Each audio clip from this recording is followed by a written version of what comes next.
বন্ধুরা, আজকের পর্বে দেখতে পাবো তানিয়া দুজন টিচার বাণীকে বলছি, তানিয়ার মা তো আপনি। তানিয়া খুব ব্রিলিয়ান্ট স্টুডেন্ট, ও টিচারদের প্রিয় ছাত্রী। আপনিও বুঝি অনেক পড়াশোনা করেছেন, তা কোন ইউনিভার্সিটি থেকে পাশ করেছেন? বন্ধুরা, তারপর দেখা যায় বাণী অনিরুদ্ধকে বলছে, আপনি তানিয়ার গার্জিয়ান হিসেবে এখানে থাকুন, আমি চলে যাচ্ছি। তখন অনিরুদ্ধ বলছে, কেন, কেউ কি কিছু বলেছে? দুপাতা পড়াশুনো করলে যদি শিক্ষিত হওয়া যেত, সমাজটা তো পাল্টে যেত। তারপর তানিয়ার প্রোগ্রাম শুরু হয়েছে। তানিয়া স্টেজে উঠেছে, কিন্তু দেখে তার বাবা বিদ্যুৎ। তখন অনিরুদ্ধ বলছে, তানিয়া তুমি ভয় পেও না, তোমার বাবা তোমার সাথে আছে, কোনো রাক্ষস তোমাকে কিছু করতে পারবে না। বন্ধুরা, তারপর তানিয়া তারপর স্টেজে তাদের ফ্যামিলির খুব সুন্দর একটা পরিবেশন করলো।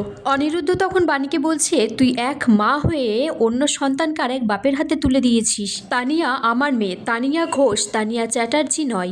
বাণী তখন বিদ্যুৎকে বলছে, কোর্ট থেকে রায় দিয়েছে, মাম্মাম আমার কাছে থাকবে। এদিকে অনুষ্ঠান শেষ হয়ে গেলে তানিয়া, অনিরুদ্ধ আর বাণীর রাস্তা দিয়ে হেঁটে হেঁটে বাড়ি ফিরছে। তানিয়া বলছে, বন্ধু, এই ক্রিসমাসে তুমি আমার বেস্ট গিফট। তখন বিদ্যুৎ আড়াল থেকে বলছে, তানিয়া, তোমার বেস্ট গিফট হবে তোমার মায়ের মৃত্যু। তারপর বিদ্যুৎ বাণীর পেটে ছুরি ঢোকাতে গেলে অনিরুদ্ধ বাণীকে বাঁচানোর জন্য সামনে চলে আসে। ছুরিটা তখন অনিরুদ্ধর পেটে ঢুকে যায়।